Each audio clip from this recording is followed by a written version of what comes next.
Podemos começar a nossa aula então?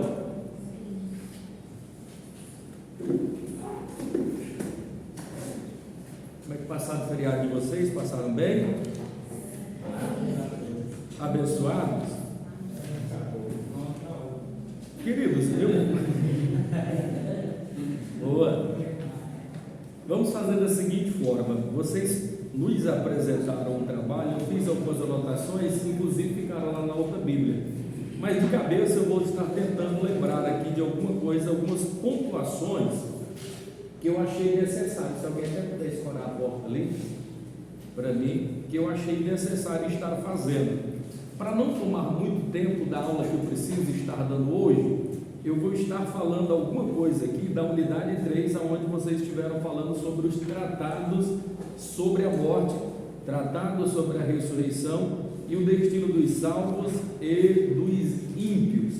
A outra parte do outro grupo vai ser a aula que depois eu vou estar gravando e mandando para vocês, tá bom?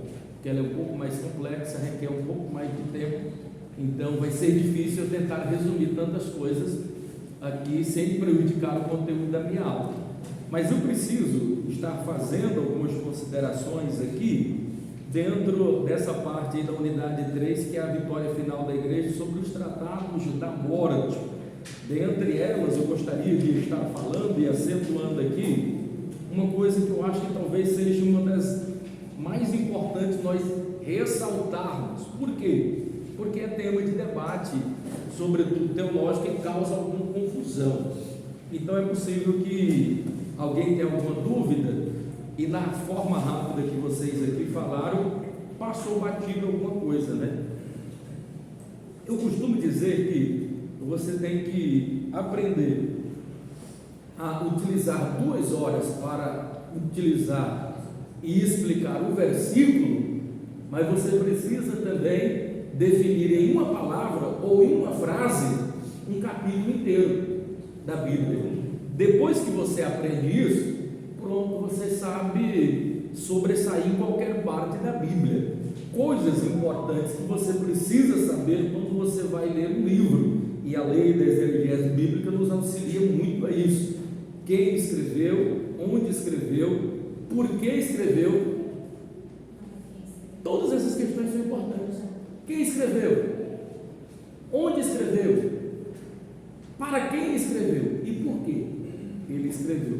Se respondeu essas perguntas, vai ficar muito fácil você entender o capítulo, o que um determinado livro vai estar falando sobre ações, parábolas. Você resumir uma parábola da dracma perdida, parábola da ovelha perdida, o que ela está querendo dizer? Qual é a mensagem de fundo? Qual o pano de fundo? O que ela está querendo dizer? Você entendeu o que ela quer dizer? Resuma em uma palavra, resuma em uma frase, aí você entendeu realmente o que significa aquela parábola. Então é importante às vezes nós entendermos essas questões. Agora tem versículos que às vezes você precisa gastar 2 horas para explicar ele, então você precisa se preparar para explicar o versículo em 2 horas, mas você precisa também se preparar para resumir um livro em 2 frases, uma frase, uma palavra. Você conseguindo fazer isso, você ajuda na sua exegese de uma forma muito clara, e vai lhe ajudar na compreensão melhor da Bíblia. Por exemplo, sobre um tema que eu considero muito importante, do qual vocês falaram aqui, e é talvez o mais polêmico que vocês... Qual foi o grupo que falou do 3 aí, da unidade 3? Qual foi o grupo responsável? Isso, quem foi responsável? Vocês 2 ali atrás? É isso, tratados da morte. Sobre esses tratados, talvez ficou faltando falar um pouco sobre o estado intermediário dos mortos. Alguém já ouviu falar? Estado intermediário dos mortos. Alguém já ouviu falar? Opa, isso. O que seria o estado intermediário dos mortos? Só para a gente vai ficar mais claro.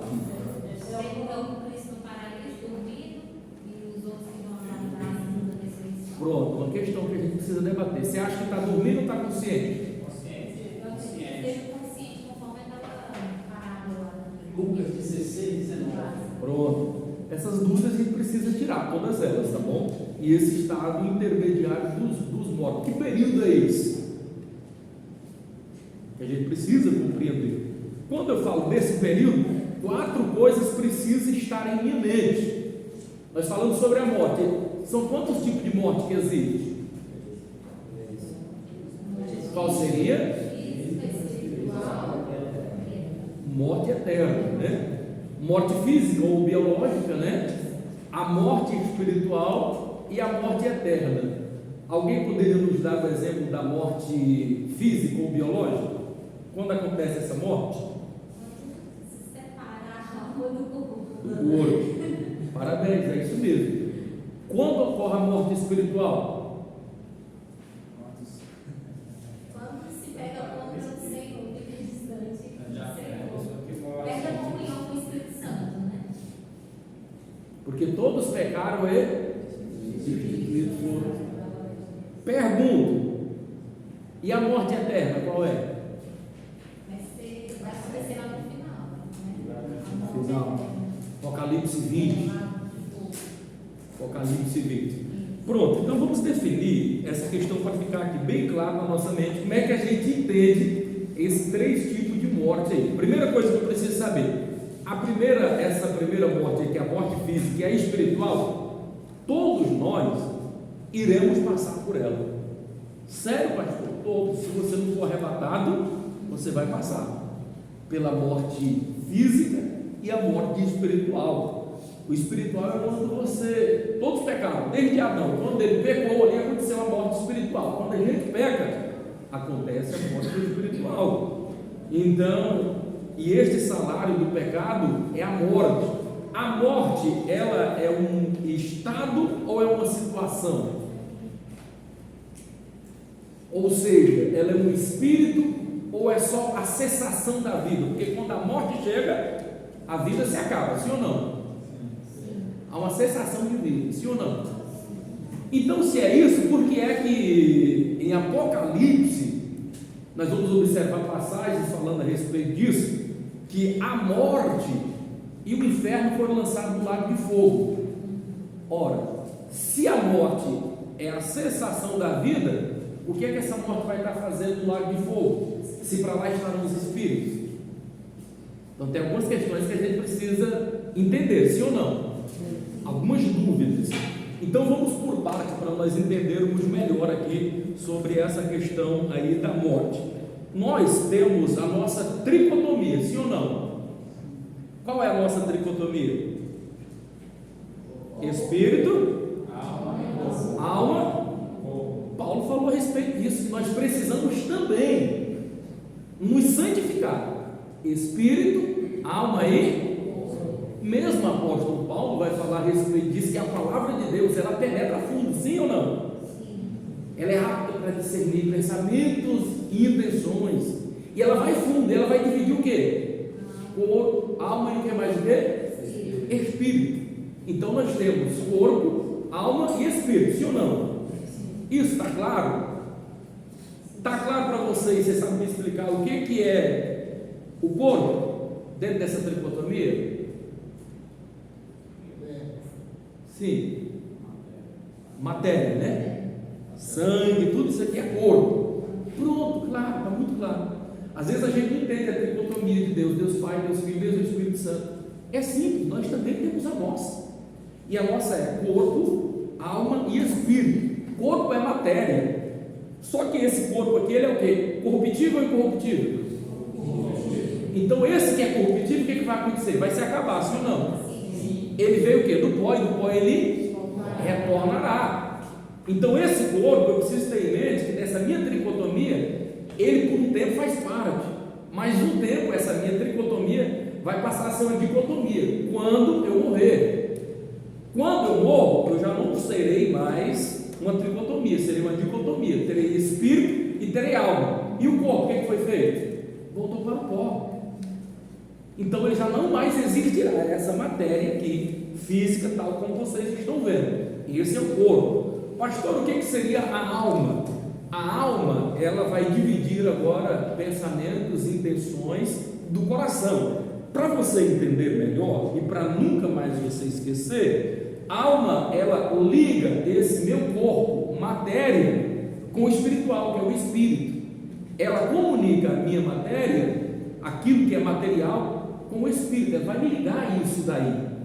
Sentimentos, emoções, tudo isso daí está referente à nossa alma, à nossa psique, esses sentimentos e essas emoções.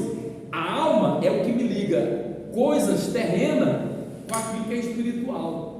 E o que é espírito? Duas coisas eu preciso entender. Alma, ela é eterna, sim ou não? Sim. Espírito é eterno, sim ou não? Acabei de falar que apenas um desses não é eterno, que é o corpo, ficou para trás.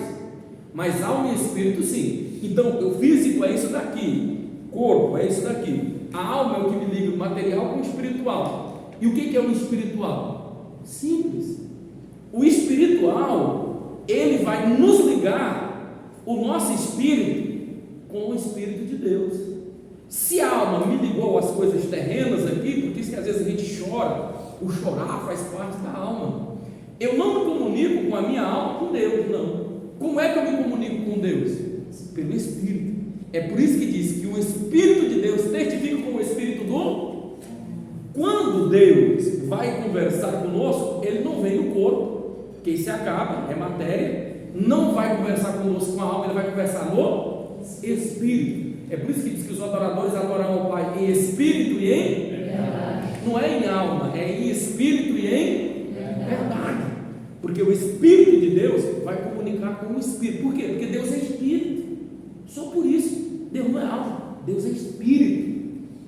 Então eu preciso entender. A alma é essas emoções que me ligam e vai ligar essas coisas materiais até com o meu psique espiritual aqui. Mas esse Espírito que habita em mim é o que vai comunicar com Deus. Ele não tem nada a ver com o que é terreno.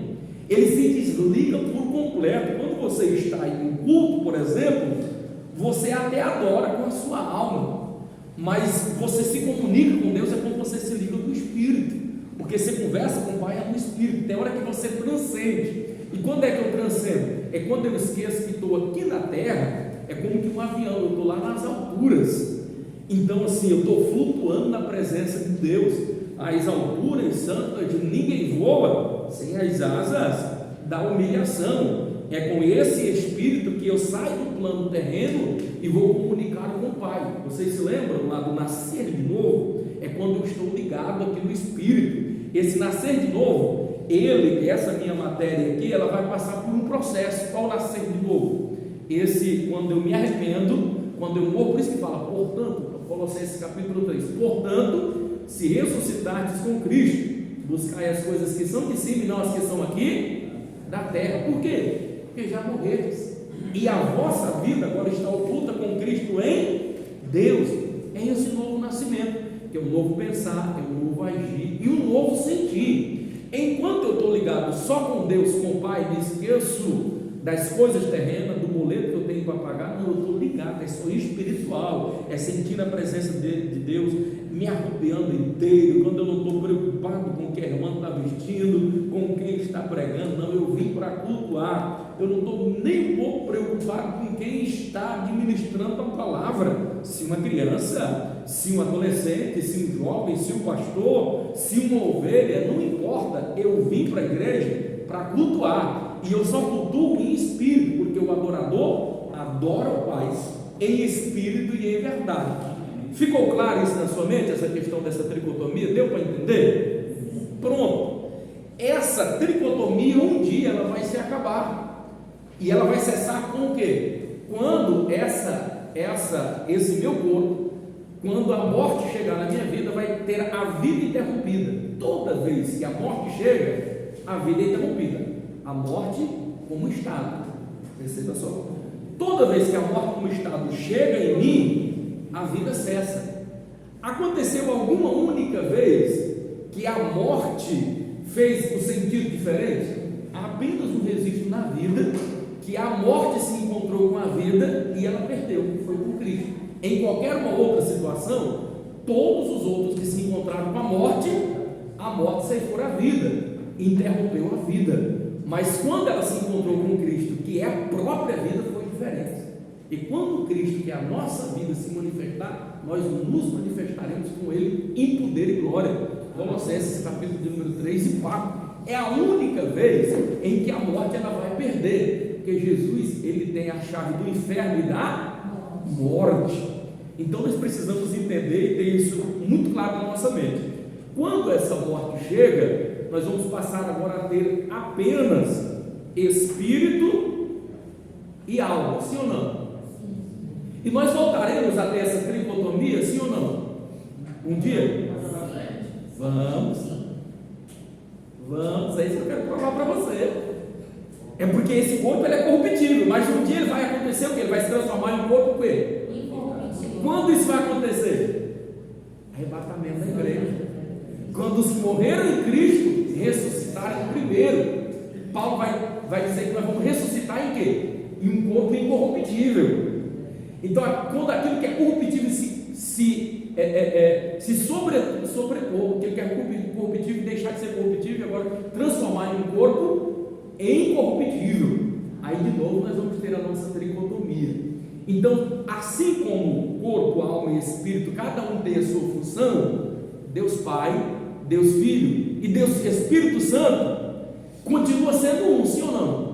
Cada um com função diferente. Eu provei para você, o corpo tem uma função, a alma tem uma função, a alma tem outra função. Mas eu deixei de ser uma pessoa? Eu sou uma pessoa em três, que tem um corpo, que tem uma alma e que tem um espírito. Por que as pessoas acham tão difícil? Gente, mas como é que eu vou entender Deus, três pessoas em uma só? Você é a prova disso, querido. Você tem alma, você tem espírito e você tem um corpo. E você é três pessoas ou você é uma? Você é três pessoas ou você é uma? Uma pessoa. Está me entendendo?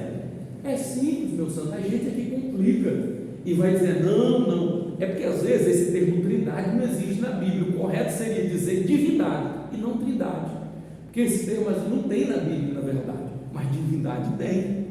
Então essa divindade é composta por essa trindade santa, Deus Pai, Deus Filho e Deus Espírito Santo, mas nem por isso deixou de ser. Não é aula e não é um momento pertinente para nós explicar, mas eu tenho uma forma muito simples de explicar para nunca mais esquecer essa questão, que para muitos é tão complexa, mas é muito simples de entender. A gente é que complica.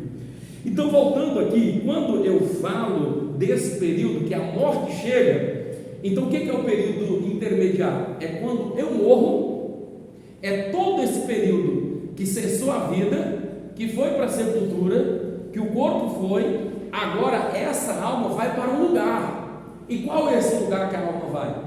Para o estado intermediário dos mortos. Até quando? Até Cristo ressuscitar. Então isso precisa, deu para entender, fica claro, esse estado intermediário é o período que acontece da sua morte até a sua ressurreição. Deu para entender? É o período da sua morte até quando acontecer a sua ressurreição. A pessoa morre, Deus recolhe o espírito e a alma fica para ser julgada.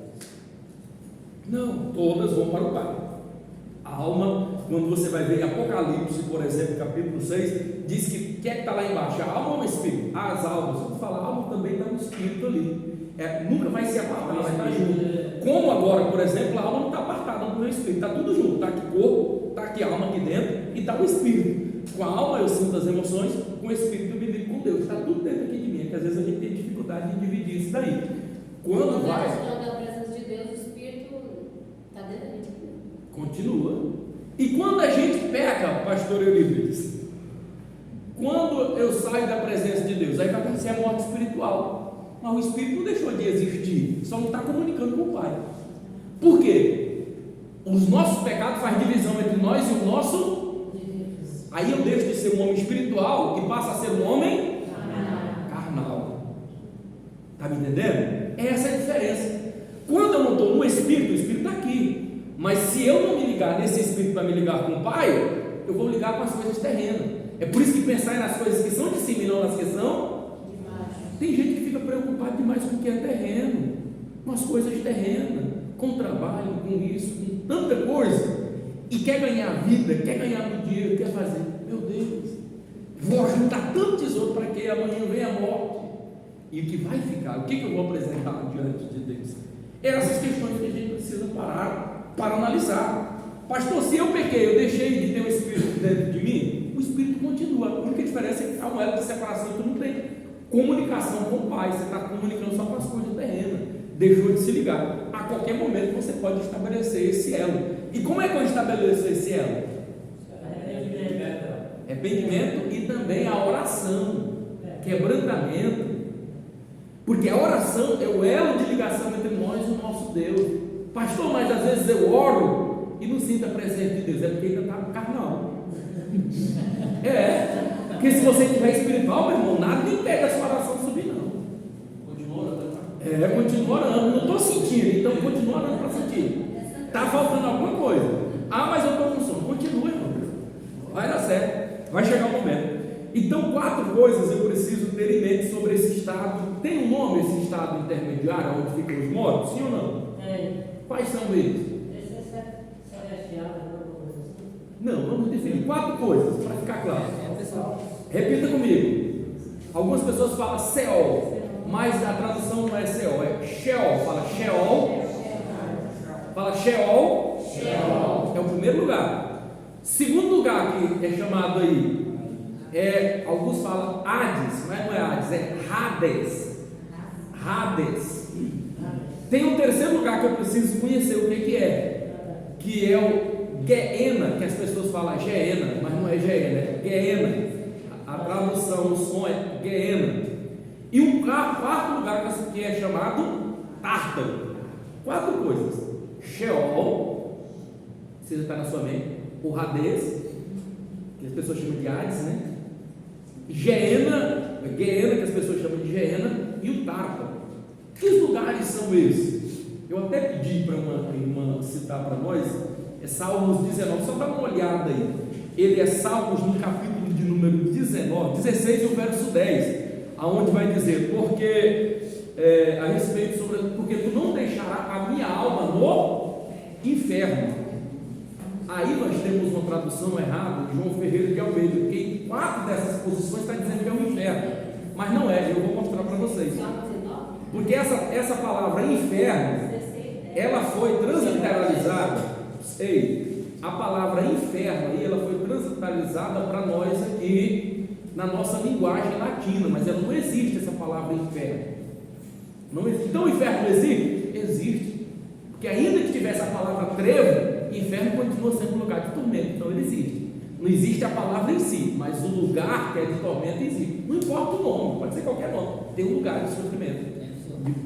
Mas aí eu quero provar que esse inferno, por exemplo, aí não é o inferno que a gente está pensando que é. Leia para nós em Salmos 16 e o versículo de número 10. Esse é isso aí. Eu estava lá e esqueci de anotar. No inferno, nem permitirá que o teu santo veja corrupção. Pronto. Porque tu, Senhor, não deixará a alma no inferno. Ele está falando desse inferno, lugar de sofrimento? Não. É o Sheol. Que lugar é esse? É o que nós conhecemos lá no Velho Testamento. Um lugar intermediário. E o que seria o Hades? Vamos encontrar a mesma afirmação, só que o Hades diferente. Lá em Atos 2 e 27. Vamos ver, é a mesma afirmação que tem aí de Salmo. Só que um é Sheol, a palavra no original, e o outro no original, que está lá no grego, que é Hades. Pois não deixarás a minha alma no Hades, nem permitirá que o teu santo veja corrupção. Pronto. É ou não é a mesma passagem? É ou não é a mesma passagem? A diferença é que no Velho Testamento está dizendo Sheol. Mas lá no Testamento, no Velho Testamento, você precisa lembrar que está em hebraico. No Novo Testamento ele está em quê? Em grego. Mas é a mesma coisa. Lugar intermediário. No Velho Testamento, o Sheol aparece 65 vezes. O Hades aí, que é o Hades que as pessoas chamam, aparece no Novo Testamento, apenas no Novo Testamento, 10 vezes. As outras 2 também só vai ter no Novo Testamento. A palavra Tártaro no Novo Testamento aparece uma vez, e a palavra Geena, que as pessoas chamam de Geena, aparece 12 vezes no Novo Testamento. Sheol tem apenas no Velho Testamento, e essas outras 3 no Novo Testamento. Sheol 65 vezes no Velho, Tarta uma vez no novo, Guiena 12 vezes no novo, e Hades, que vai ser a mesma palavra lá de Sheol, ela vai aparecer 10 vezes. Então, só para você saber o significado de cada uma, quando eu leio aí, quando falar Sheol, ela vai significar o quê? Lugar intermediário. Sheol significa o quê? Lugar intermediário. Para onde ia quem? Os mortos, salvos e não salvos? Sim, é isso que eu quero mostrar para vocês. É um lugar intermediário, para onde ia tanto os salvos como, por isso que às vezes a pessoa fica em dúvida, gente, mas se você for entender essa palavra aí como inferno, vai complicar, porque a tradução do Ferreira de Almeida está dizendo o quê? Não deixará minha alma no inferno. Não é isso que está dizendo. Não deixará a minha alma no Sheol, não deixará a minha alma no Hades, e não quer dizer lago do fogo, nada disso, nem lugar de tormento. Hades e Sheol significa lugar intermediário, e no lugar intermediário está tanto os bons quanto os maus. É tudo no mesmo lugar? Não. Aí que eu vou falar. Embora que é o mesmo ambiente que significa para um, significa para o outro, tem um abismo no meio, separando aonde está o bom e aonde estão os maus. Estão conseguindo entender minha linha de raciocínio até agora?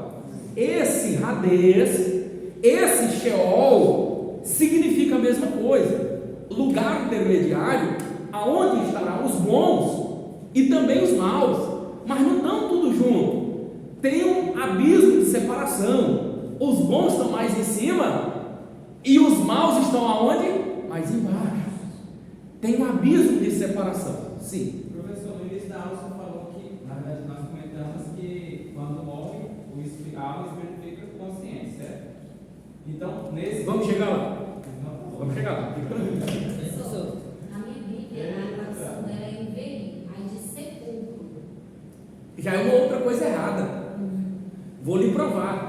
Olha, sabe quem que diz isso? Os adventistas, os kardecistas e os testemunhos de Jeová. Eles traduzem Hades, eles traduzem também o céu como sendo o quê? Sepultura. E não tem nada a ver. Por quê? Sepultura no hebraico significa Kerdes, e no grego sepultura significa Emenemenon, que não tem nada a ver. Perceberam? Quando vai falar em sepultura, no grego é Kerdes, e no grego não, no hebraico é Kerdes, e no grego, que é o do Novo Testamento, é Emenemenon, que não tem nada a ver.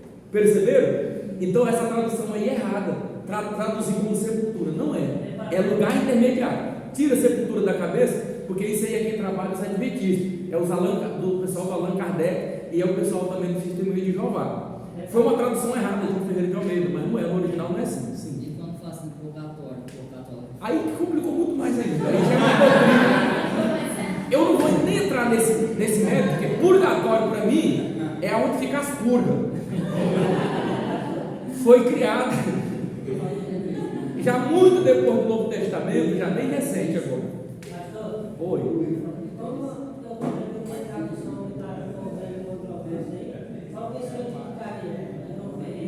Não, nós vamos chegar aqui desse pastor. Ei, vocês estão aí? Pessoal, vocês estão aí? Então quer dizer que essa palavra foi uma coisa. Pessoal, nós podemos continuar, porque aí você está conversando aí. Oi. Mas no livro aqui na página 130, está falando aqui o grego, o hebraico e o inglês. Isso, Diga aí. Pois é, está falando o Hades, o Sheol e o Hel, em inglês. E essa tradução foi aqui. Não, mas aí a Bíblia não foi traduzida no inglês. Tá. A Bíblia é traduzida em duas línguas. Sim. Não importa inglês, não importa japonês, italiano. Isso. Ela foi traduzida original. O que ela significa para mim? Sheol. Eu quero que fique claro na sua mente. Fique claro na sua mente. Sheol é o lugar intermediário. Hades, lugar intermediário. E o que é o Geena? Vamos analisar, vamos ver se essa outra passagem lá, Marcos 9,47, que vai dizer aí inferno, mais uma vez, uma tradução errada de João Ferreira de Almeida. Olha, a tradução João Ferreira de Almeida, só para você saber o que é a tradução João Ferreira de Almeida, ele é um padre, é ruim não. Só que a tradução dele, ele não traduziu, transliteralizou o que a King James lá do Rei Tiago fez, que é uma das mais conhecidas no mundo, mas não é a melhor. Ela tem mais de 2.700 e poucos erros. Eu poderia falar de vários erros aqui dessa tradução. Não é a melhor tradução. É por isso que a João Ferreira de Almeida, ao longo do tempo, ela foi se corrigindo, revisada e atualizada. Almeida Fiel, tem várias outras, porque ela foi se reorganizando. Inclusive quando tinha texto, inclusive tem textos acrescentados. Então tem muitas traduções que precisam ser melhoradas. Alguns prejudicam muito, alguns prejudicam. Por exemplo, você já viu aquele versículo que diz assim, olha, qualquer que chamar o seu irmão de louco, sem motivo, é digno o quê? De juízo. Qualquer que se indignar, qualquer que se encolerizar contra o seu irmão sem motivo, é réu de juízo. Isso aí é um perigo. Por quê? Porque ele prejudicou o texto. E por que é que teve essa alusão aí? Por causa da tradução do Rei Tiago. Ele tinha um irmão que era odiado, e esse irmão fazia sedição contra o reino, tentava tomar o reino dele. Ele foi banido, não poderia, ele estava afastado há mais de 10 anos. Havia um ódio mortal entre esses irmãos aí. O que Rei Tiago, mesmo que tenha qualidades boas, o que ele vai fazer? Chama os filósofos, 19 filósofos, para traduzir a Bíblia. E na hora deles traduzir, eles vão chegar nesse versículo. E quando ele chega nesse versículo, eles vão dizer o quê? Cara, o rei tem um ódio mortal do irmão dele. Cara, mas é por motivo, o cara persegue ele. Como é que a gente faz agora? Porque qualquer que se... Porque o texto, qual que é o original? Qualquer que se encolerizar contra o seu irmão, não tem o sem motivo. O sem motivo é que é o acréscimo. E ele prejudicou ou não prejudicou? Quer dizer, se eu tiver motivo, eu tenho que ter raiva, eu tenho que ter ódio do meu irmão. Não. Seu único dever é amar o seu irmão até os inimigos. E deixe que Deus prepare a vingança. Então, assim, nesse caso prejudicou. Tem outros casos que prejudicam também, mas na maioria nem prejudica. É como aquela passagem que pega assim e diz assim: o Senhor é meu pastor e nada me faltará. Lindo, mas no original não está assim. Está assim: o Senhor é meu pastor e não me faltará. No original está assim. Porque o nada, ele vai dizer, quer dizer, não vai faltar comida, não vai faltar alimento, não vai faltar nada. Não é só nem por causa da coesão, é porque no original não tem esse nada, está lá não. Aí para ficar mais bonito a gente acrescenta o nada. Está lá João Ferreira de Almeida, mas também não prejudicou, dá para você subentender. São coisas mínimas, pequenas, mas são 2.900 e poucos erros que vocês vão. Eu nem falo, porque eu acho até bonitinho, olha, o Senhor é meu pastor e nada me faltará. Estou falando aqui porque é uma questão do... E o outro dia eu fui falar isso e estava o pastor, a esposa do pastor, se levantaram contra mim, porque eu tenho que me provar, cadê os original, me mostra. Você está me entendendo? Aí eu nem crio caso, irmão, porque eu aprendi uma questão. Concordando ou não concordando, para que eu vou gerar mais discórdia, né? Deixa assim, não vai prejudicar a fé de ninguém. Mas no original não está assim, irmão. O original está dizendo, e não me faltará. Mas não estou aqui para discutir, não estou aqui para brigar, não estamos aqui para ir para o céu, não é para botar empecilho para o povo, não.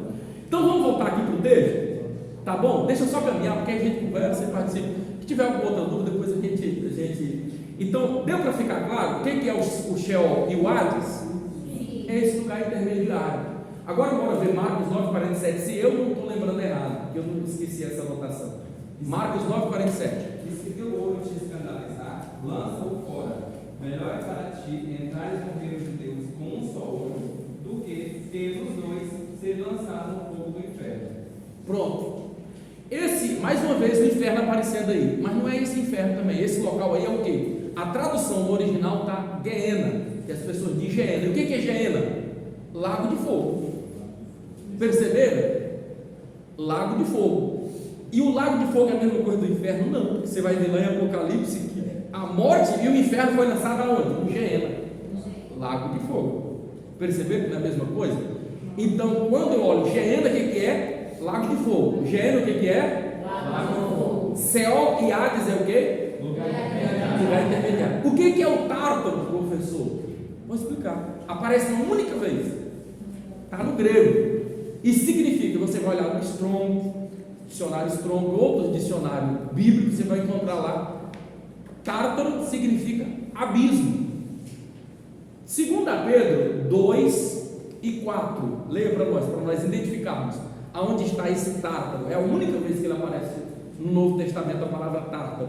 Em 2 Pedro, vê se é aí. Porque se Deus não perdoou aos anjos que pecaram, mas havendo-os lançado no inferno, os entregou às cadeias da escuridão, ficando reservados para... Foi lançado aonde? Lançado no inferno. Foi lançado aonde? No? Inferno. Pronto, ainda não é o inferno aí, é o tártaro. E o que é o tártaro? O abismo.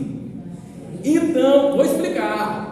O Sheol e o Hades é o lugar intermediário. E entre os bons, entre o justo e o ímpio, tem o abismo. O que é esse abismo? O tártaro. Tem esse tártaro, que é o abismo. E quem estão lá? Os demônios. E existem demônios tão violentos, mas tão violentos que eles não estão soltos, eles estão presos.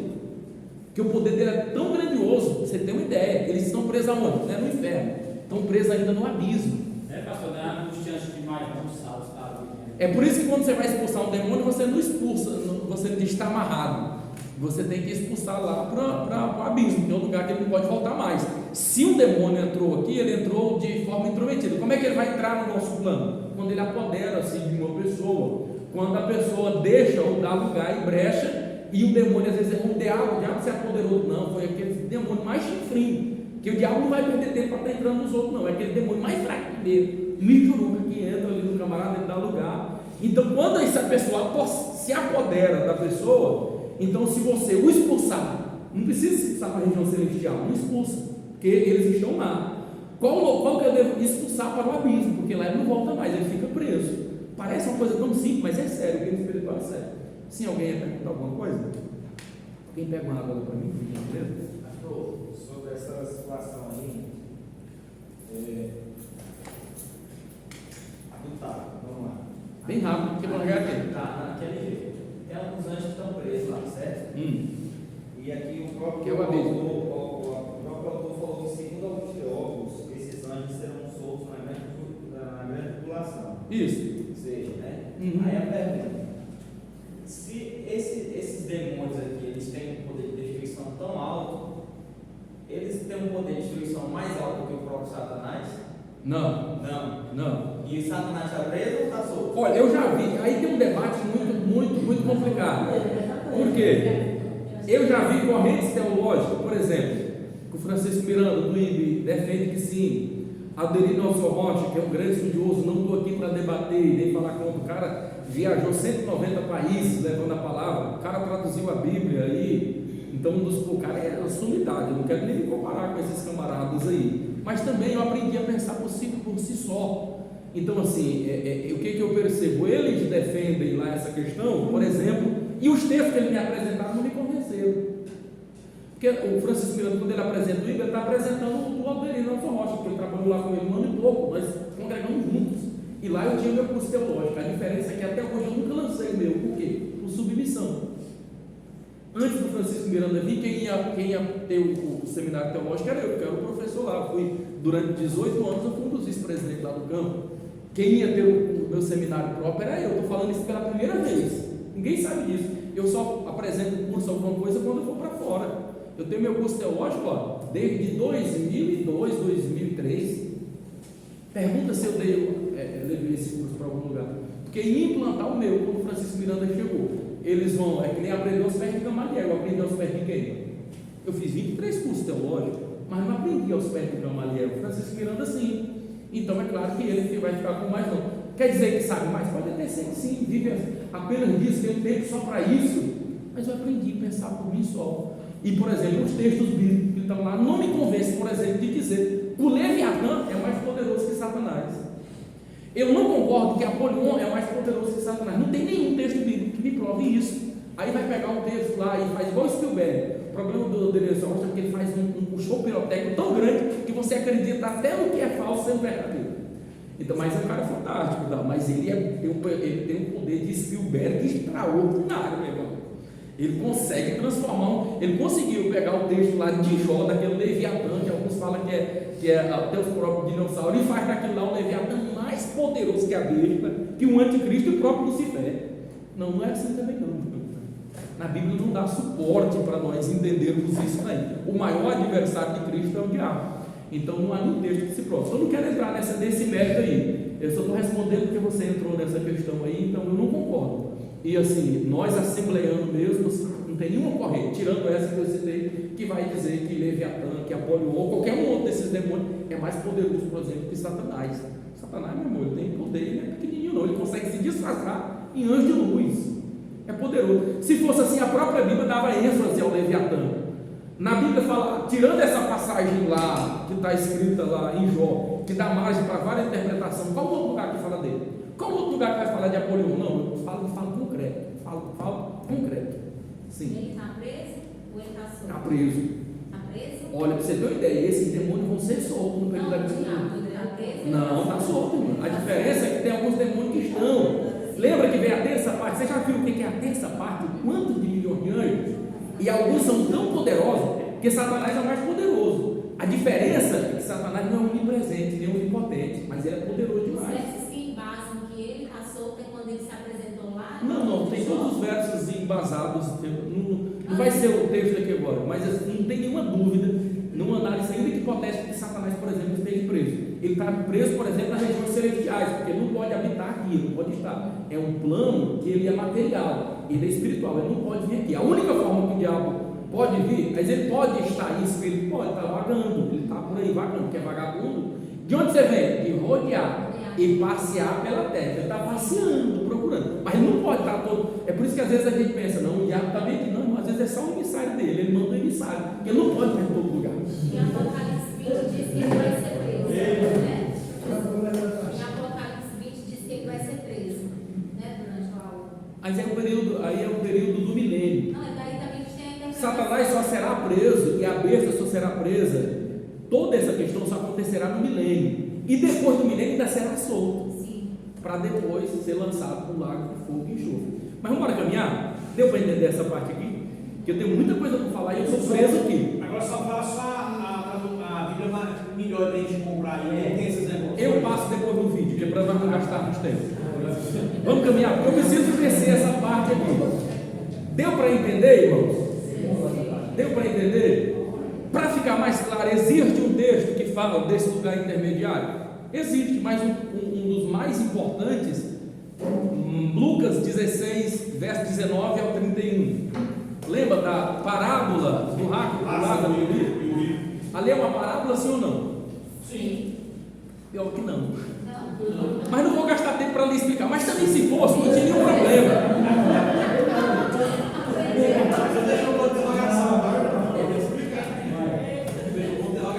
Também se fosse, não tinha nenhum problema, porque Jesus. Também se fosse, eu tenho déficit de atenção, se vocês começarem a não dou conta, perca a minha linha de raciocínio. Também se fosse, não prejudicaria em nada. Por quê? Jesus explica verdades eternas através de parábola. Não tinha nenhum problema. Eu poderia citar pelo menos 5 razões porque lá não é uma parábola. Mas não é o momento, eu não vou nem debater essa questão aqui. Mas primeiro, é porque o texto está dizendo no original que aquilo de fato aconteceu. E de fato isso aconteceu. Então o texto no original está dizendo que de fato aquilo existiu. Segundo, está apresentando nome e sobrenome. O que não é comum em parábola, às vezes conta e tal, mas não conta assim o nome da pessoa e as pessoas envolvidas. E a história está dizendo que de fato aconteceu. Segunda, por que é que está lá parábola, pastor? No original não está. Você vai pegar agora já. Em 1800 e pouco que passou a ter essa divisão, aonde Nelson, alguma coisa, até esqueci, que ele vai lá e coloca parábola, não sei do que, parábola do rico e Lázaro, mas no texto está dizendo que é parábola. Então essa divisão de capítulos e versículos é bem recente, e a gente vai identificar isso ainda lá na época da Septuaginta, quando é que vem começando a introduzir essas questões aí, separar vírgula, capítulo, versículo e tudo isso. E a questão da parábola foi incorporada já muito mais recente, para a pessoa identificar. Mas eu não quero ir nesse mérito, porque ainda que fosse, mas pastor, eu quero crer, então continua crendo, crer que é a parábola, tá bom, não vou entrar nesse mérito. Se você não vai prejudicar o texto em nada, e não vai. Mas o que eu preciso, o que eu aprendo ali, nessa parábola, que não é parábola? Tá bom, o que eu aprendo ali? Tem uma mensagem. Está dizendo que existia um rico e existia o? Está dizendo o nome, olha, parábola você não diz, né?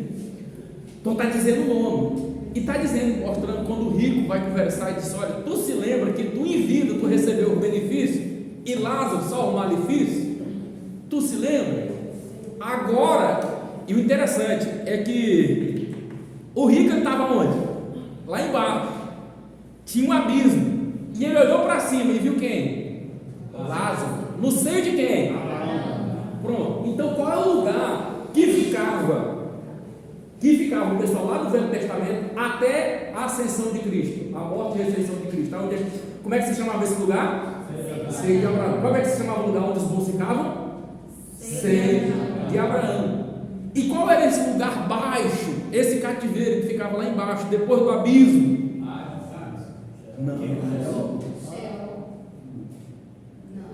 Lugar de tormento. Era, que pode ser o inferno, inclusive. Lugar de tormento, aí pode traduzir o inferno. Ficava nesse lugar de tormento, porque a própria texto está dizendo que ele estava atormentado, então lugar de tormento. Esse local aonde os maus ficam, lugar de tormento. E outra coisa que o inferno é, por isso que está falando, está consciente ou não está consciente? Aí você arrebenta com uma série de gente. Por exemplo, você vai acabar com os kardecistas aqui que diz que pode vir. Não, a Bíblia diz, depois da morte segue-se o juízo. Quando ele vai indagar, ele diz: não pode. Tem um véu de separação, de tal forma que os que estão aqui não podem comunicar com o daqui, e nem os que estão aqui comunicar com o mundo dos mortos. Tem um véu de separação, tem um abismo, não pode esses mortos. Não, mas eu vi, imitou a voz do mesmo jeitinho. Você estava conversando com o diabo, pensando que estava conversando com a tua mãe. Estava conversando com o capiroto, os emissários dele, achando que era teu parente. Não é. E o diabo, se ele dá conta de se disfarçar em anjo de luz, não vai dar conta de disfarçar do teu parente? Na voz do teu parente? Ele conhece todas as coisas, ele é espírito. Por que é que nós recebemos perdão e Satanás não recebeu e nem os anjos receberam perdão? Porque nós não tivemos livre-arbítrio, ele não foram dotados. Eles já nasceram eterno.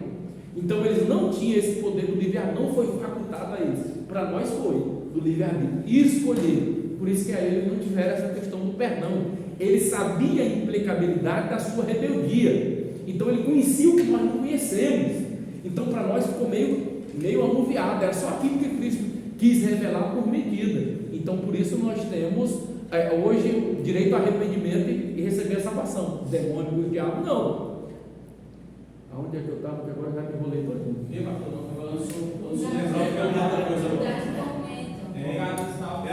A Bíblia fala sobre Lázaro e o rico, né? Já fala que Lázaro foi para o seio de Abraão e que o rico estava no tormento, só podia usar a palavra que era palma no inferno. Mas aí tem um julgamento ainda. Então, vamos chegar lá. Mas assim, só para o senhor entender a pergunta que eu quero falar para o senhor. Então eu vou saber, por exemplo, se eu estou lá no seio de Abraão, eu vou para o céu. Aí no julgamento é só me saber qual lugar que eu vou ficar lá, qual galardão que eu vou gozar e o É por parte, essa parte eu já até expliquei na primeira aula, essa questão da cronologia do tempo. Vamos caminhar um pouquinho para frente aqui. Vou explicar melhor para você entender. Se no passado o local se chamava seio de Abraão, hoje se chama o quê? Paraíso. Pronto. Chegamos a um denominador comum. Quando é que deixou de ser seio de Abraão e passou a ser paraíso? Quando Jesus ressuscitou. E quando ele falou para quem? Tinha dois ladrões, tinha ou não salteador do lado de Jesus? Sim. Teve um que disse: ah, tu é Jesus nada, se tu é Jesus desce para ele, salva tu e a nós também. Mas teve um que se arrependeu, disse: ô Senhor, tu nada fizeste, não arrependeu, mas tu é muito demais, cada um tem uma vinagem, safado, tu fez tanta coisa. O camarada ele não fez nada, só viu que era bom, ele é filho de Deus, morreu por amor a nós. E tu ainda está blasfemando do homem, não pensou nada. Ô Senhor, lembra de mim quando. Está me entendendo? E Jesus disse o que para ele? Pronto. Quando Jesus morre na cruz do Calvário, o corpo ficou lá, mas o Espírito de Jesus já não mais estava ali. Quando ele fala das 7 palavras, dos últimos passos de Jesus, eles vão dizer 7 palavras, e a última ele entrega o meu Espírito. Quando ele entregou o meu Espírito ali, o corpo ficou e o Espírito já desceu. Então ali vai se cumprir, literalmente. Quando é que se cumpre isso daí? Leia para nós aí em 5. 1 Pedro, vê se 1 Pedro 5, no verso 18 a 20, ou Efésios 4 e 8, perdão. Veja se é Efésios 4:8. Leia bem aí para mim. Porque aqui tem uma outra questão bem polêmica também. E eu finalizo aqui, já vou entrar para a minha parte, porque senão eu tenho passo. Subindo ao alto, levou o cativeiro e deu dons aos homens. Subindo aonde? Subindo ao alto, Levou o cativeiro e deu dons aos homens. O verso 7, lembra o verso anterior a esse. Verso anterior 7. Mas a graça foi dada a cada um de nós, segundo a medida do dom de Cristo. Verso 9. Ora, isto ele subiu, que é, senão que também antes tinha descido as partes mais baixas da terra. Vai o próximo. Aquele que desceu é também o mesmo que subiu, acima de todos os céus, para cumprir todas as coisas. Pronto, vamos entender. Para entender melhor, 1 Pedro, capítulo 3, 18 a 20. Para você entender melhor essa questão. Vou explicar. 18 a 20. Porque também Cristo padeceu uma vez pelos pecados, o justo pelos injustos, para levar-nos a Deus, mortificado, na verdade, na carne, mas também vivificado pelo Espírito, no qual também foi e pregou aos espíritos em prisão, os quais, no outro tempo, foram rebeldes quanto à longanimidade de Deus esperada nos dias de Noé. Amém, tá bom. Olha para cá. Isso precisa ficar muito claro na sua mente. Jesus morreu na cruz do Calvário. Ele ressuscitou ao terceiro dia, sim ou não? Sim. Nesse período do terceiro dia houve um intervalo. É nesse intervalo, quando Jesus morre, ele desce da cruz do Calvário, já em espírito, ele vai descer para onde? As regiões inferiores. Daqui que você está dizendo? As partes mais baixas. Ele desceu aonde? As partes mais baixas. E quem é esse? Aquele que antes estava em cima e desceu aqui para baixo. Primeiro Jesus passa por onde? Por isso que vai falar o texto. Ele primeiro vem no seio de Abraão. Sim ou não? Sim. Ele chega no seio de Abraão, passa pelo abismo, as regiões inferiores e chega até esse inferno. E o que ele vai fazer lá? Ele vai pregar os espíritos em prisão, sim ou não? Não, pegar. Leia de novo aí, então, 1 Pedro, no capítulo 3 e o verso de número 19. 19 diz assim: em qual também foi e pregou aos espíritos em prisão. Pregou ou não pregou? Pregou. Pregou ou não pregou? Pregou. Então o demônio aceitou Jesus e foi salvo?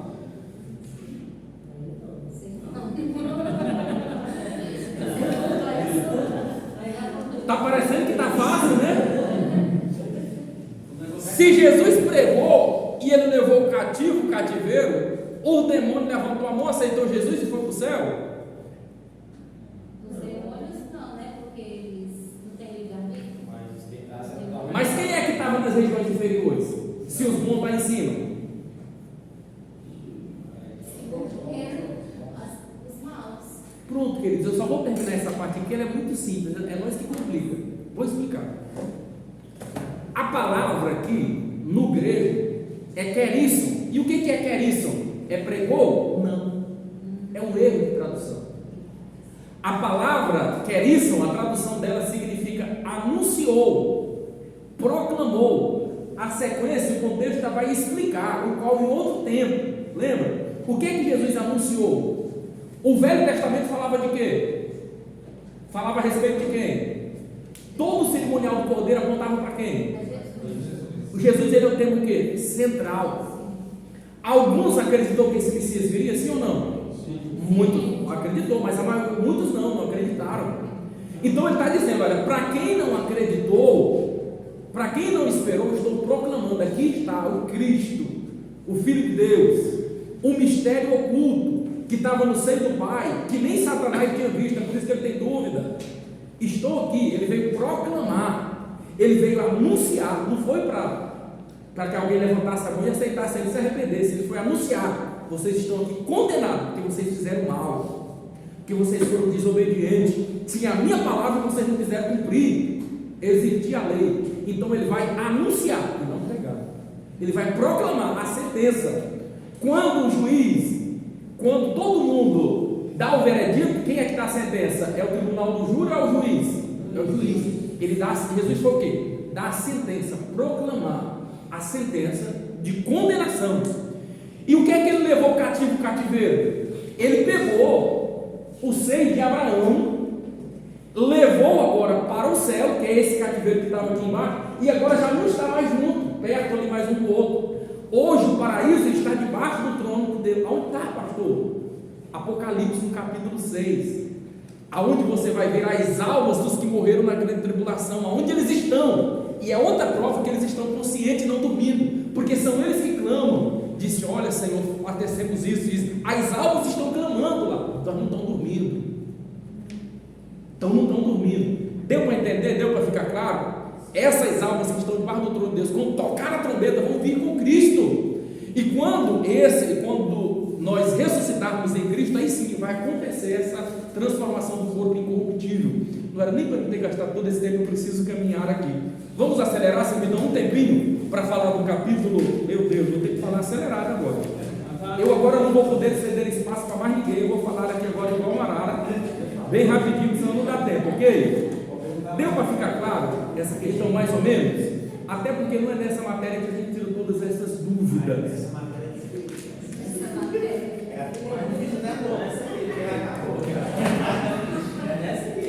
Mas talvez você ficou mais claro para você agora do que anteriormente, sim ou não? Sim. Ficou mais claro? Então tá. Vamos então aqui agora, irmãos, vou caminhar bem rapidamente agora. Vocês esperam pelo menos concluir razoavelmente agora esse texto, à vontade? Para não ficar, vocês estão perdidos aí, olha. Na unidade 2, vai falar do arrebatamento da igreja, a promessa da sua vinda. Vou falar só sobre isso, promessa da sua vinda, ok? Se você quiser saber mais, eu estou fazendo um livro de 275 páginas. Você vai tirar todas as dúvidas que aqui às vezes não tem. Eu tenho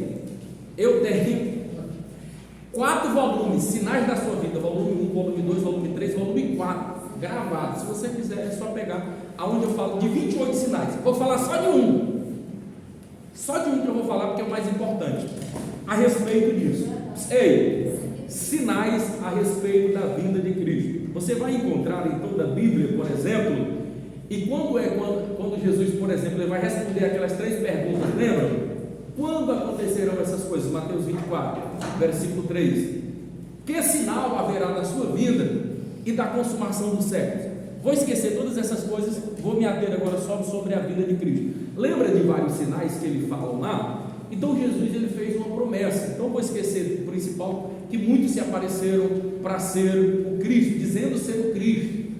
Para você ter uma ideia, naquele período interbíblico, qual é o período interbíblico? É aquele período lá de Neemias, onde as pessoas dizem que é Zacarias até Mateus, mas na verdade é de Neemias até Mateus, se você for olhar a questão da cronologia. Teve um período interbíblico ali, 400 e poucos anos, sim ou não? Sim. Nesse período, nós vamos ter ali aproximadamente aproximadamente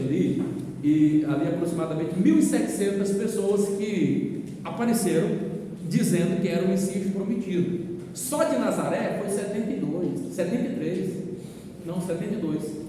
E Jesus foi o 73 de Nazaré. Por isso que alguém disse: pode vir alguma coisa boa de Nazaré? Porque já tinha aparecido 72 dizendo que era o Cristo, e não era.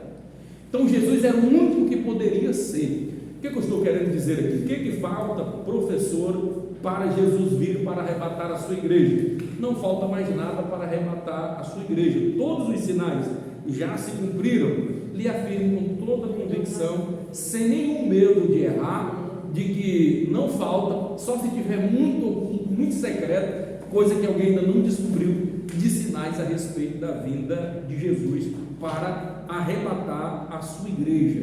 Só sobre essa questão aqui daqueles que apareceram em nome de Cristo para arrebatar a sua igreja, eu teria muita coisa importante aqui para falar, mas eu gostaria de falar daquele que eu considero para mim o sinal mais importante de Jesus vir para arrebatar a sua igreja. Que sinal é esse? O brotar da figueira, o vale de ossos secos, Ezequiel 37. O que é o brotar da figueira? Lá quando você vai observar, por exemplo, lá em Lucas, no capítulo de número 1, do versículo 29 ao 31, onde diz assim: olhai, pois, para a figueira, e quando você vê que os seus ramos estão brotando, sabeis que está próximo o verão. Aquela passagem ali, ela fala do ressurgimento de Israel como nação. O que é que Jesus está querendo dizer e demonstrar ali para nós?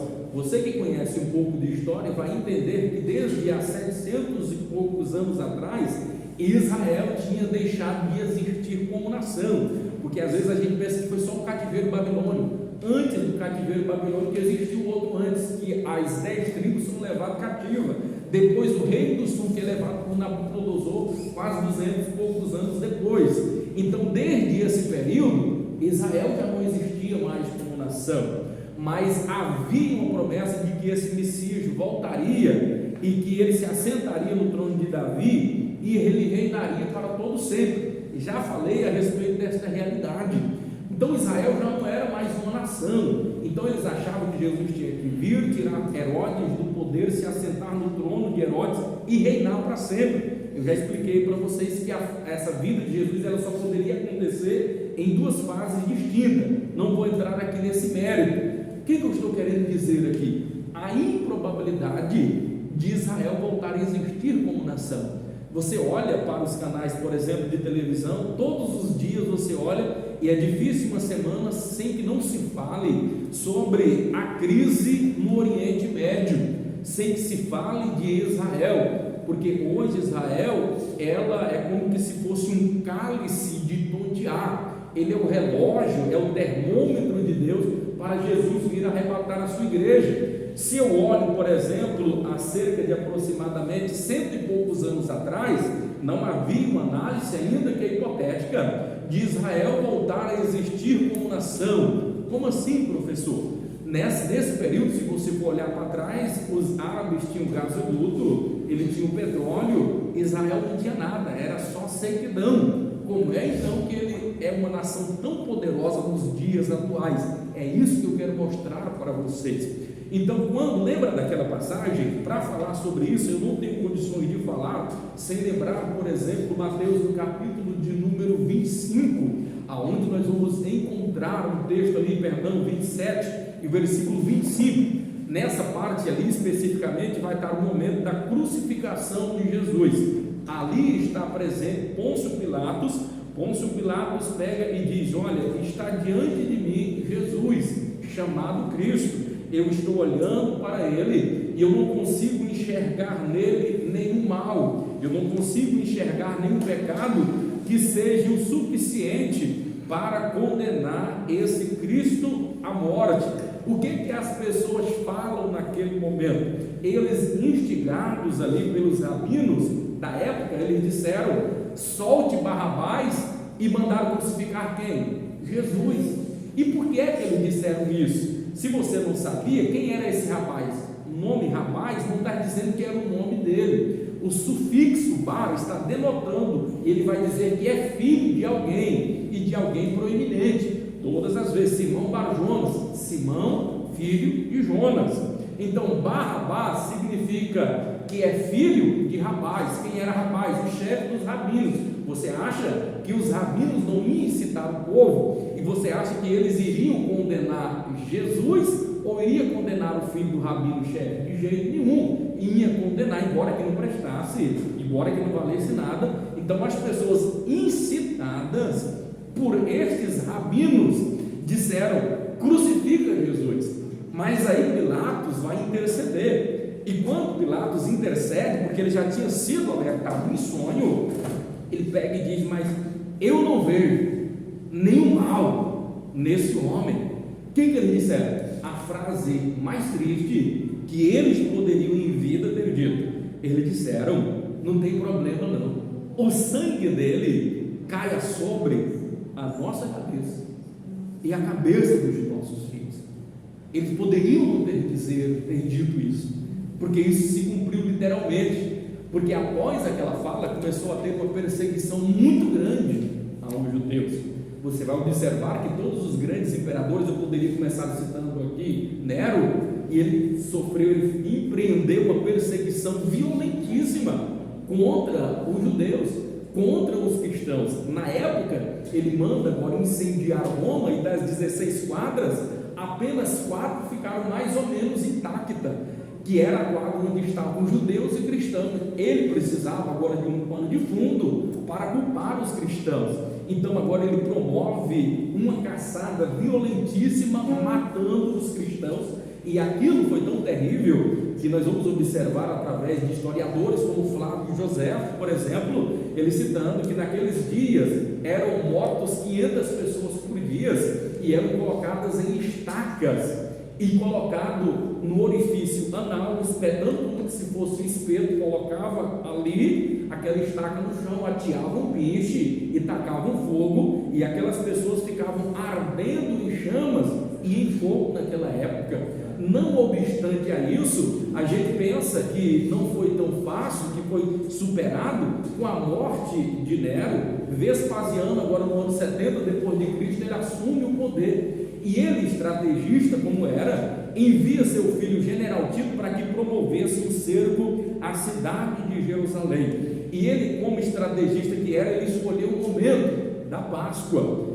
Por que era o momento da Páscoa? Era o momento uma das 3 festas memoráveis, aonde todas as pessoas vinham dos lugares mais longínquos para adorar a Deus por ocasião da Páscoa. Estima-se, e os dados nos dão conta, que 1.200.000 judeus estavam adorando em Jerusalém por ocasião daquela Páscoa. É nesse contexto então que General Tito ele promove um cerco à cidade de Jerusalém. O cerco tinha 37 estádios em volta ali de Jerusalém. Foram construídos 500 polos ali, com 500 metros quadrados de polos fortificados, de tal forma que tirou-se toda a madeira, por isso que hoje é tão deserto aquele local. Então ninguém entrava e ninguém saía. Este cerco durou aproximadamente 153 dias, ou seja, quase 5 meses. Não entrava comida, não entrava alimento, e havia uma resistência nessa época promovida pelos zelotes. Então a guerra foi deflagrada, e primeiro porque havia uma revolta dentro de Jerusalém. Os zelotes resistiam ao poder que era impregnado através dos romanos. Então o General Tito vem para acabar com essa revolta, ou eles se renderem ou morrer de uma vez por toda, ou acabaria com todo mundo, porque já expliquei, naquela época fazia-se um cerco, enviava a chance da pessoa se arrepender. Se não se arrependesse, se não se rendesse, então todo mundo morria. Então se acabava por ali, era a forma deles tocarem terror, e assim as pessoas temerem aquele exército. O que acontece? Nos últimos dias de cerco, dizem que 5.000 homens morriam de fome e de sede, e eram jogados por sobre o muro. Diz que a cidade fedia e era arrastado como que lama por todos aqueles locais, fedia todo aquele extremo. É nesse período, e Flávio Joséfo ele coloca esse registro que muitas pessoas acham algo terrível, é que uma mãe, assim como aconteceu também no período lá de Samaria, que uma mãe, vendo seu filho morto, ela pega agora, assa esse filho, chama uma mãe para comer o seu filho e diz assim: olha, amanhã, se o teu morreu, tu me chama para comer o seu, porque assim a gente conserva em vida. Não tinha alimento, não tinha comida, todas as provisões já haviam acabado, o cerco à cidade durou todo esse tempo, então não havia mais nada de alimento. É nesse período que, ao saber que uma mãe assou o próprio filho e comeu, e os soldados informando isso para o General Tito, mesmo ele sanguinário do jeito que ele era, ele resolve agora invadir de vez a cidade de Jerusalém, e eles entram pela fortaleza de Antônia, e diz que foram matando homens de Israel ao fio da espada, e todos aqueles que resistiam. 1.000 zelotes fogem para a fortaleza de Massada, e para não serem mortos pelos soldados, eles próprios matam um ao outro, e o último cai por cima da espada, para não dizer que tinha morrido pelas mãos dos soldados romanos. Eram violentíssimos esses zelotes, mas toda a resistência é suprimida.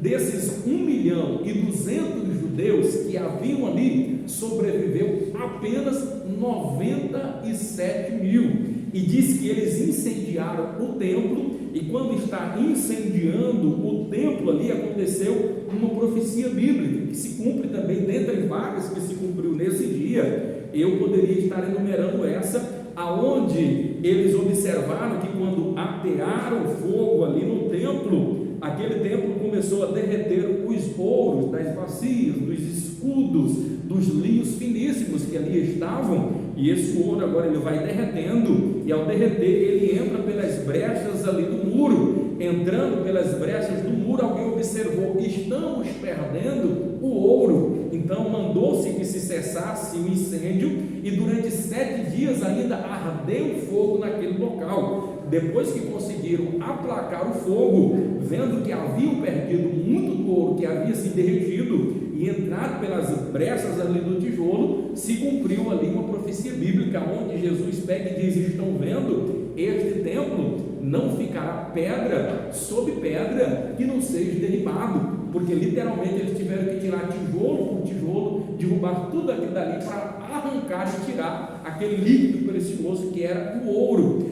Ali, quando morreram essas pessoas, lembram daquela passagem do termo onde fala parto cesariano? Às vezes ninguém sabe.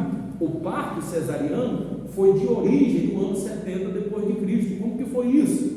Porque as mães que amamentavam os filhos naquele dia, e lembram que eles falaram: o sangue dele caia sobre a nossa cabeça e a cabeça dos nossos filhos. E estes pais estavam aqui nesse dia. Eles poderiam não ter dito esta frase, eles poderiam não ter falado essa frase, porque agora está se cumprindo literalmente. As crianças que estavam de peito eram arrancadas dos braços da mãe, jogavam para cima e aparavam em uma espada. Aquelas crianças que ali estavam ainda pequenas eram arrancadas e degoladas vivas.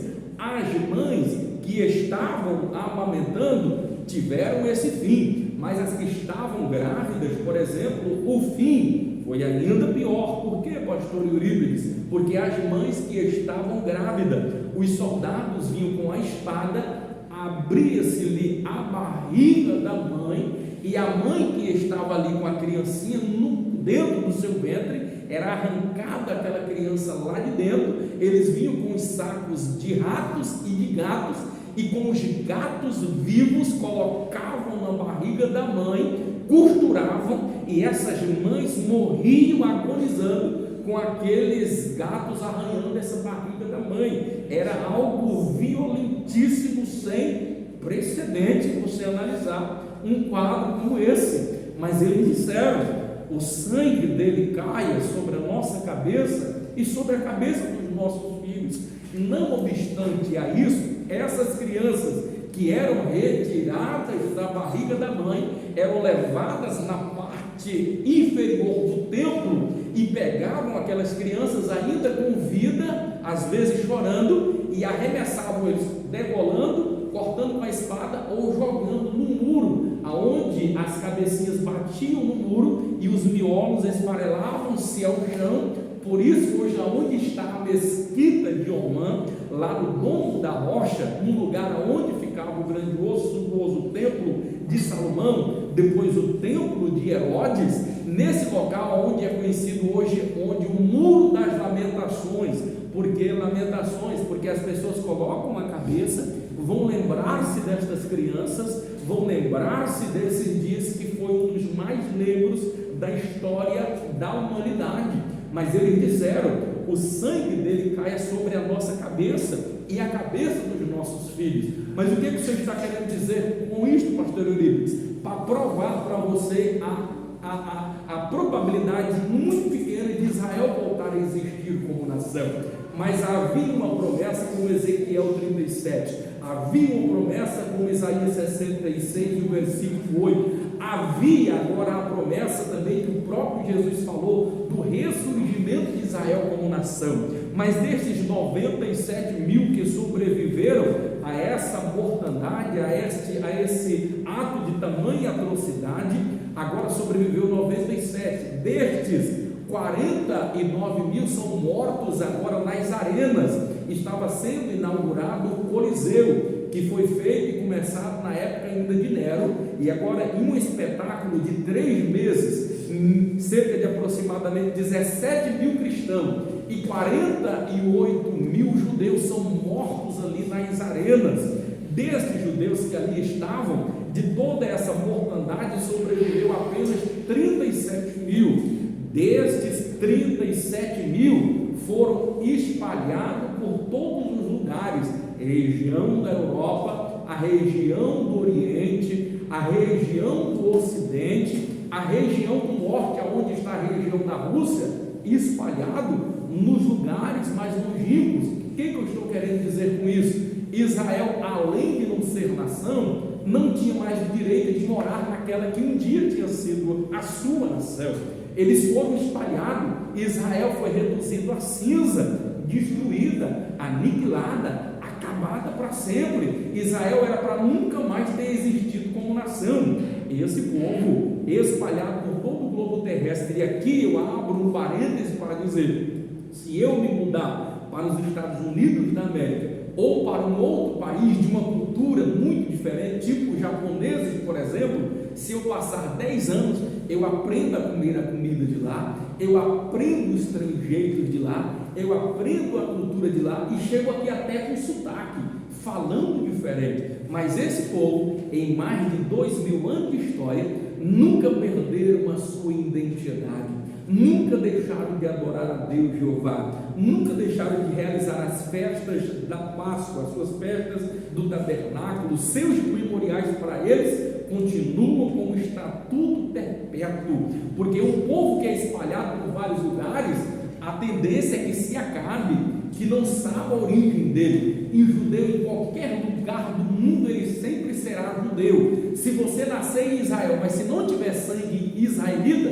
você não é judeu, você será apenas israelita. Eles são extremamente cuidadosos com relação a isso. Para ganhar tempo agora, porque não temos mais tempo de conjecturar, chegou-se o dia 2 de maio do ano de 1860, estou caminhando vários passos aqui através da história, para aproximar agora desse ato. O que acontece nesse dia? Nesse dia nasce Theodor Herzl, lá em Budapeste, capital da Hungria. Este é o maior líder sionista que nasceu aqui na terra. Que movimento era esse? O movimento sionista, pastor Eurípides.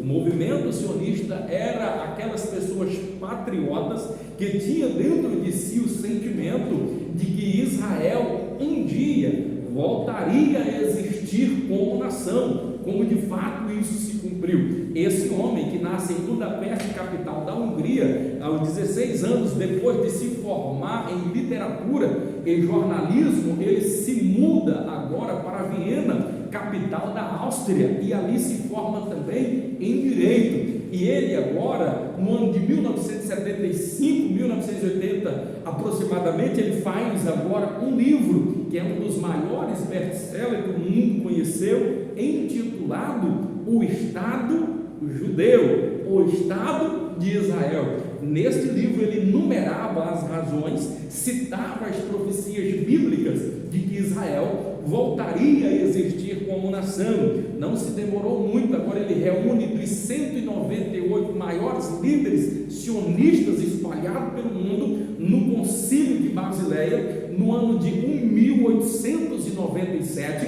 no dia 29 do mês de novembro, no ano de 1897, no Concílio de Basileia, a esses 198 grandes líderes sionistas do mundo, ele resolve bater na mesa, levanta-se agora, bate no peito e diz profeticamente, levantando a mão, dizendo profeticamente, dentre 5 a 50 anos, Israel voltará a existir como nação. E ele cita profecias bíblicas e sinais da vida de Cristo que anunciariam que já estaria no tempo daquilo acontecer. E isso se cumpriu literalmente, porque quando chegou o dia 29 de novembro do ano de 1947, o mundo estava vivendo os horrores da grande Segunda Guerra Mundial. Mais de 6 milhões de judeus haviam sido mortos nas câmaras de confinamento. Isso número oficial, porque se você for levar em conta dados extraoficiais, nós vamos observar que vão dar mais de 36 milhões. Então ali foi quase que um extermínio. A intenção, como foi sempre do anticristo, aniquilar, matar, destruir, acabar com a raça do povo de Deus. Aconteceu com Antíoco Epifânio, aconteceu no período do ano 70 depois de Cristo, aconteceu nesse período. Por isso que se levantou muitos anticristos, porque destruindo Israel, destruindo a nação de Israel, deixando ele de existir, a Bíblia é mentirosa, a Bíblia entra em contradição, porque Deus havia feito uma promessa, e a palavra de Deus ela se cumpre, porque quando chega esse dia 29 de novembro, no ano de 1947, depois de um grande conturbado período que Hitler tentou conquistar o mundo, estavam reunidos neste dia na ONU, Organização das Nações Unidas, o povo reunidos ali para deliberar uma causa. Que causa era essa? O reestabelecimento de Israel ter o direito de voltar a existir como nação. Então quem presidia a sessão solene naquele dia era o chanceler brasileiro Oswaldo Euclides Aranha, que presidindo a sessão solene daquele dia, resolve colocar em votação a causa judaica, mesmo sofrendo pressão dos países árabes, sofrendo pressão aqui do governo brasileiro, resolve colocar em votação a causa judaica, atendendo aquele apelo comovente das pessoas que estavam espalhadas, chorando por causa da causa de Israel. E o resultado foi tremendo, mesmo sofrendo ali uma pressão muito grande dos países árabes que tinham petróleo, ele resolveu colocar em votação, e a sessão foi de forma surpreendente, porque das nações que estavam ali presentes, 33 votaram a favor, 13 votaram contra, 10 se abstiveram, e Israel voltou a ter o direito de existir como nação, cumprindo literalmente o que esse homem Theodor Herzl havia profetizado há exatos 50 anos atrás. No ano subsequente, dia 14 de maio de 1948, é oficializado como uma data oficial de que Israel havia recebido o direito de existir como nação, se cumprindo Isaías 66, o verso 8, dizendo: poderia uma nação nascer em apenas um dia? Porventura, Israel está grávida e dará luz a um filho. Então isso se cumpriu, porque em apenas um dia Israel voltou a existir como nação.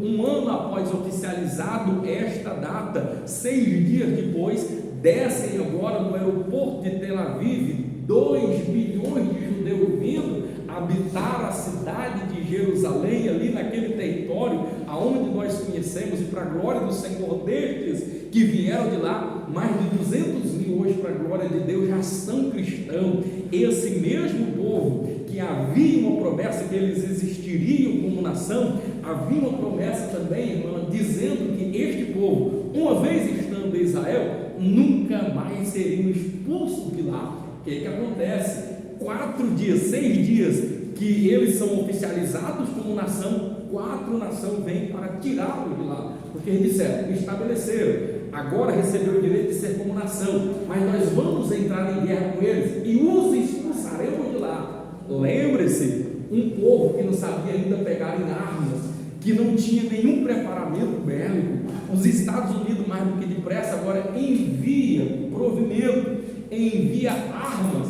E esse povo que nunca tinha pegado em armas, agora estão pegando em fuzil, metralhadores, estão recebendo tanque e começam agora a prevalecer contra 4 nações poderosas, de um exército bem preparado, de um povo que não era soldado. Mas Deus fez uma promessa que eles não sairiam de lá. O que acontece? O resultado é surpreendente, porque Israel prevaleceu naquela guerra. No ano de 1858, mais uma vez, Israel prevaleceu numa grande batalha. No ano de 1967, conhecido como a Guerra dos 6 Dias, Israel voltou a ter o direito de dominar Israel por completo, a cidade de Jerusalém por completo, inclusive o templo. Se você for observar, o ano de 1973, na Guerra de Yom Kippur, aonde os árabes observando que era um dia sagrado para o judeu, que era um dia que eles ficavam ali reunidos para meditação e oração, eles vêm para poder jogar bombas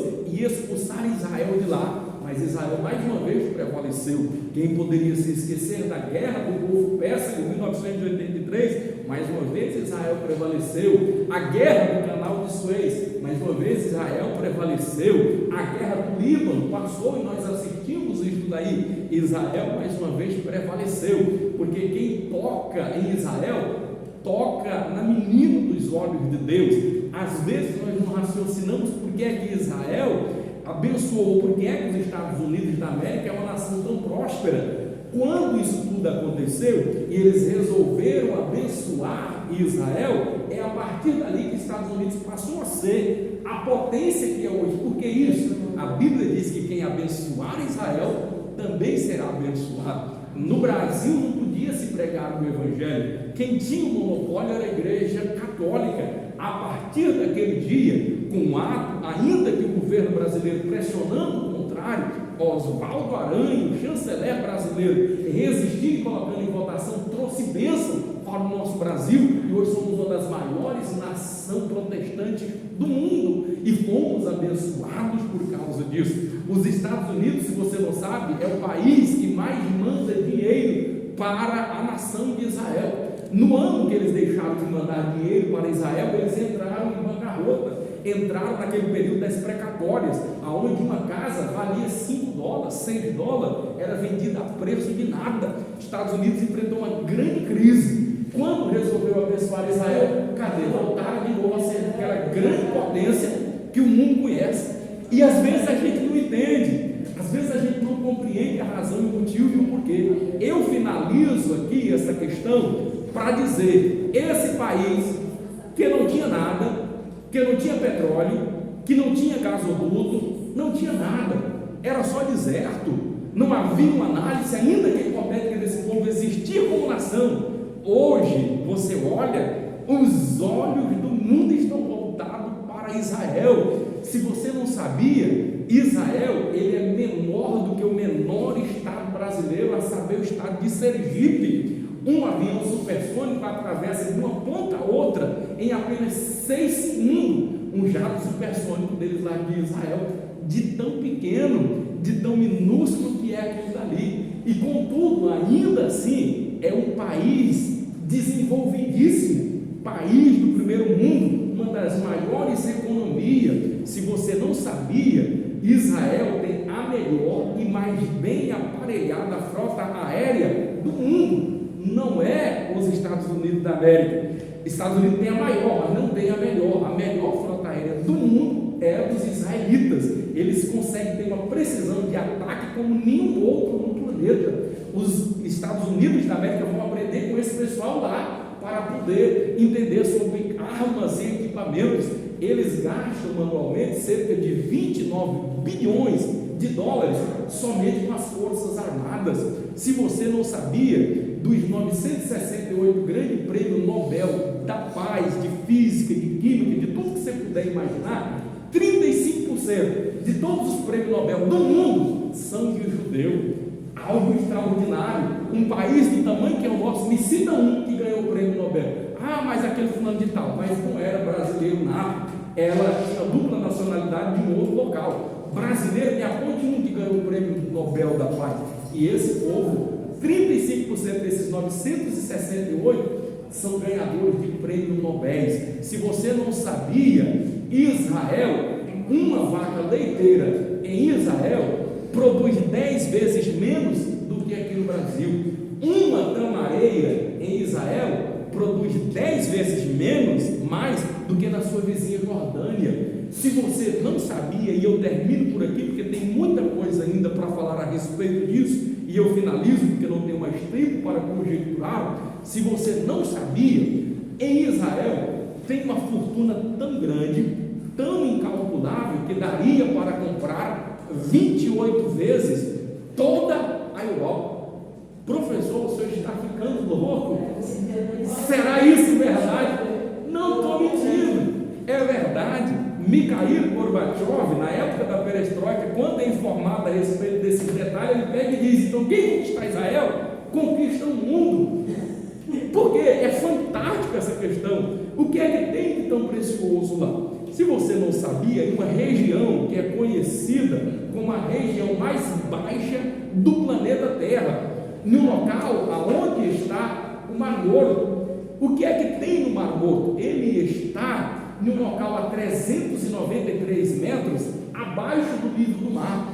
Este lago, ele tem uma superfície de 1.180 metros quadrados ali de superfície, e dentre a profundidade dele de 798 metros de profundidade, e está a 393 metros abaixo do nível do mar. Além de muitos milagres que as pessoas não conseguem entender, porque desemboca ali naquele lago, na verdade não é um mar, é um grande lago, desemboca vários rios, inclusive o Rio Jordão, cerca de aproximadamente 6 milhões de toneladas de metros cúbicos de água que ele recebe por dia. Você entender melhor, você vê, por exemplo, a usina do Lajeado, nós temos uma barragem, e se não abrir a barragem, vai inundar isso tudo daqui de água, sim ou não? Interessante é que lá todo dia entra água e permanece mais ou menos no mesmo nível. Mas professor, hoje nós vemos água canalizada, sim, mas há anos atrás não tinha isso, e o nível permanecia o mesmo. Só um milagre realmente dado por Deus. Se você não sabia, no fundo desse Mar Morto, que inclusive se alguém se quisesse se matar, morrer afogado, não há lugar, porque lá não se afoga, não morre afogado, porque não afunda, você fica por cima, porque nos lugares aí, nos oceanos, dos mares, é apenas 5 a 10% de salinidade, lá é 25 a 35% de sal, o que inviabiliza alguém afundar ali. Então algo extraordinário. Mas além disso, está lá as ruínas da cidade de Sodoma e de Gomorra, que é uma riqueza da arqueologia incalculável. Mas não é dessa ainda que eu estou falando. Além dessas riquezas arqueológicas que estão no fundo do Mar Morto, tem uma outra mais valiosa ainda, que daria para comprar 28 vezes os países da Europa, que são os países mais ricos e desenvolvidos aí, que vocês conhecem. Se você não sabia, e eu termino aqui dizendo para você, e isso são dados do ano de 2012, para cá eu não tenho mais esses dados, mas até essa data, que eu ainda estudava muito, hoje não tenho mais tempo para isso. Se você não sabia, até essa data, no fundo do Mar Morto tinha 33 trilhões de toneladas de cloreto de magnésio. Se você não sabia, no fundo do Mar Morto tinha 11 trilhões de toneladas de cloreto de sódio. Se você não sabia, no fundo do Mar Morto tinha 10 trilhões de toneladas de cloreto de potássio. Se você não sabia, no fundo do Mar Morto tinha 3,8 trilhões de toneladas, não de cloreto, mas agora de brometo, de magnésio. Só isso daí, eu não vou nem citar mais as outras coisas que tinha lá. Dava para comprar 28 vezes toda a Europa. Era riqueza incalculável e que se tem ali. É patrimônio da humanidade? É. Pode retirar de lá? Não pode, mas que tem. Israel está aí para a glória do nome do Senhor. Aquilo que era impossível de acontecer, aconteceu. Israel voltou a existir como nação, e este é o último sinal da vinda de Cristo para arrebatar a sua igreja. Além desse que eu acabei de falar, ainda tem mais 27 sinais que eu trato no meu DVD. Você um dia querendo assistir, eu passo para você. É só comprar que eu passo. Amém? Vamos ficar em pé.